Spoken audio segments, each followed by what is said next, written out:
money, money, money, money. Crazy about my money. Psychologie des grands traders de Tammy Cabbage. Pourquoi certains traders gagnent-ils des millions pendant que d'autres perdent tout? Et si le secret ne résidait pas dans la stratégie, mais dans le mental? Présentation du livre et de l'auteur. Tammy Cabbage est un expert en finance, ancien trader professionnel, diplômé de grandes écoles et enseignant dans de nombreuses institutions. Il a exercé dans les plus grandes salles de marché à Londres, notamment chez BNP Paribas. À travers ses formations et ses livres, il a contribué à démocratiser les bases du trading tout en mettant en avant un aspect souvent négligé, la psychologie du trader. Psychologie des grands traders n'est pas un manuel technique. C'est une plongée dans l'univers mental des traders d'élite, une exploration des biais cognitifs, des réactions émotionnelles et des mécanismes internes qui séparent les gagnants des perdants.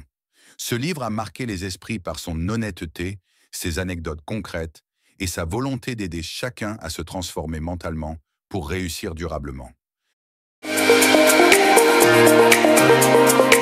Résumé détaillé des chapitres. Chapitre 1. Comprendre la psychologie du marché. Tammy commence par rappeler une vérité essentielle. Les marchés sont profondément irrationnels. Ils ne réagissent pas aux faits, mais à l'interprétation de ces faits par les investisseurs. Il explique comment les cycles de peur et d'euphorie rythment les tendances boursières et pourquoi un trader qui comprend cela prend une longueur d'avance. Il cite l'exemple des bulles spéculatives et des cracks pour illustrer l'impact massif de la psychologie collective. Il met aussi en garde contre l'excès de rationalité. Vouloir absolument expliquer chaque mouvement de marché peut conduire à des pertes. Accepter une part d'incertitude, c'est déjà se préparer mentalement à mieux trader. Chapitre 2. Le mental du gagnant. Qu'est-ce qui distingue un trader moyen d'un trader exceptionnel? Ce n'est pas la stratégie, mais l'attitude mentale. Le trader gagnant sait garder son calme dans la tempête, gérer les phases d'euphorie comme les périodes de perte. Tammy insiste sur l'importance de la résilience, de la gestion émotionnelle et du détachement vis-à-vis des résultats à court terme. Il développe longuement le concept de flow, cet état de concentration optimale où le trader est aligné avec le marché. Atteindre cet état nécessite de la préparation mentale, des routines et une connaissance fine de ses réactions internes. Chapitre 3. Les pièges psychologiques du trader.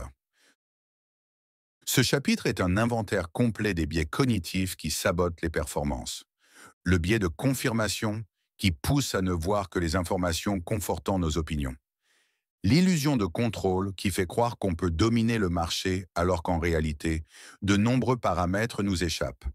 L'aversion aux pertes qui mène à des décisions irrationnelles comme le fait de moyenner à la baisse, c'est-à-dire acheter encore lorsque le marché va contre nous, espérant un retournement. Tammy illustre ces biais par des situations concrètes vécues par des traders, comme l'obsession de valider ses idées en ignorant les signaux contraires, ou la tentation de renforcer une position perdante pour ne pas avoir tort. Il propose des techniques de prévention.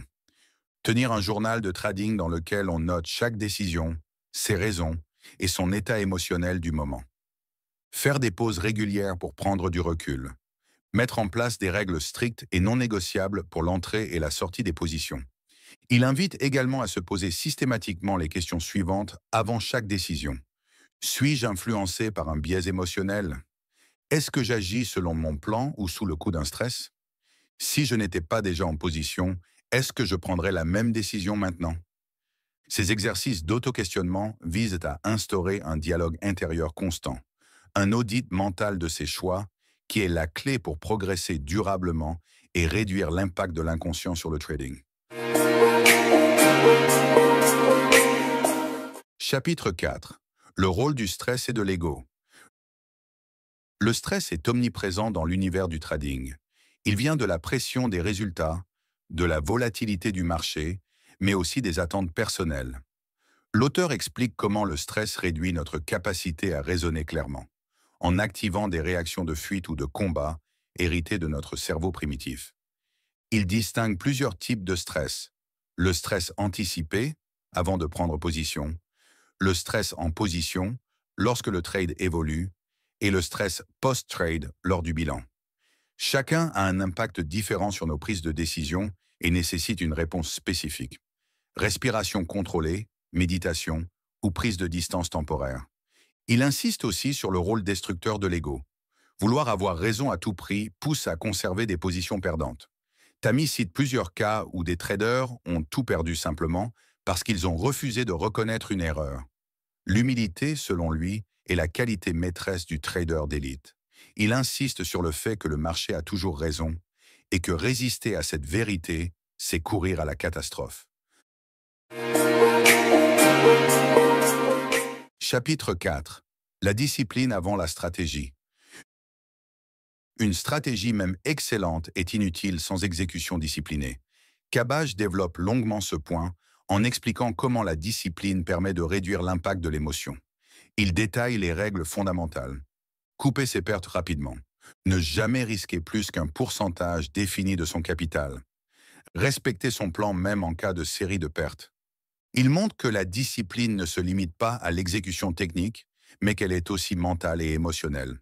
Par exemple, savoir ne pas trader quand les conditions ne sont pas réunies, c'est aussi faire preuve de discipline. Il recommande de ritualiser le passage à l'action, vérifier ses conditions d'entrée, relire ses règles, respirer profondément, visualiser calmement l'évolution potentielle de la position. Il illustre ces principes par des témoignages de traders professionnels qui ont survécu à des crises majeures grâce à leur rigueur mentale. Il insiste aussi sur l'importance de la constance. C'est en répétant les bons comportements jour après jour qu'on crée un avantage durable. Chapitre 6. Développer une routine gagnante. Le succès ne vient pas du hasard mais d'une organisation méticuleuse. L'auteur propose une routine type quotidienne. Revue des marchés, méditation, visualisation des scénarios, analyse post-trade. Il insiste aussi sur l'importance du sommeil, de la nutrition et du sport dans la performance cognitive.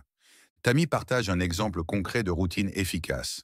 Se lever tôt, prendre un moment de calme pour méditer, lire les nouvelles économiques sans chercher à anticiper les marchés, analyser les graphiques objectivement, établir des plans d'action écrits, puis effectuer une session de trading concentrée suivie d'un débrief.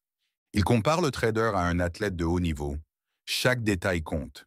Il explique que le mental s'entraîne comme un muscle et que plus on renforce sa discipline quotidienne, plus on devient capable de gérer la pression.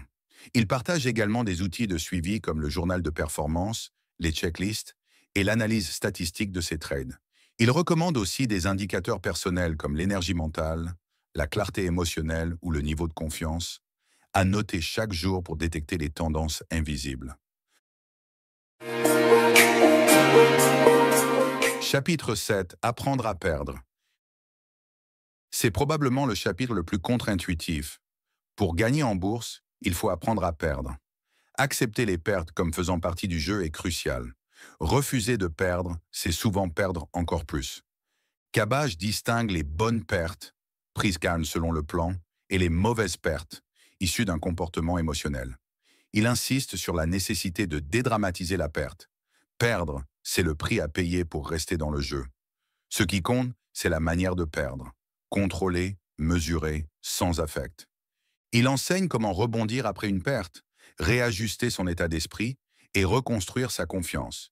Il évoque l'importance de revenir en mode simulation, de relire son journal, de parler avec un mentor ou une communauté. Il explique aussi que la peur de perdre peut bloquer l'action et qu'un trader paralysé est un trader en danger. La vraie force est de continuer, avec lucidité et confiance, même après un échec cuisant. CO qu'il faut retenir. Le mental surpasse la stratégie technique. Les biais cognitifs sont des pièges invisibles. La discipline est non négociable.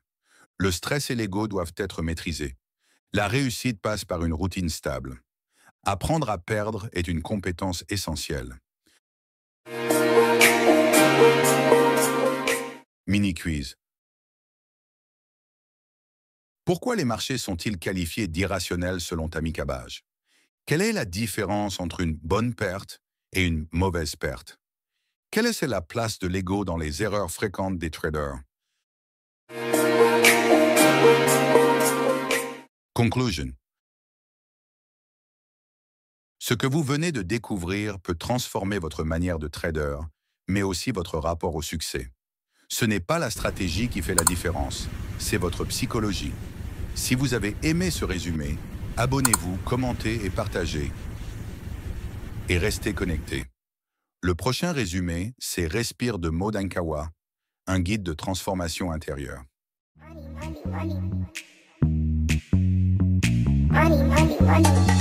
Crazy about my money.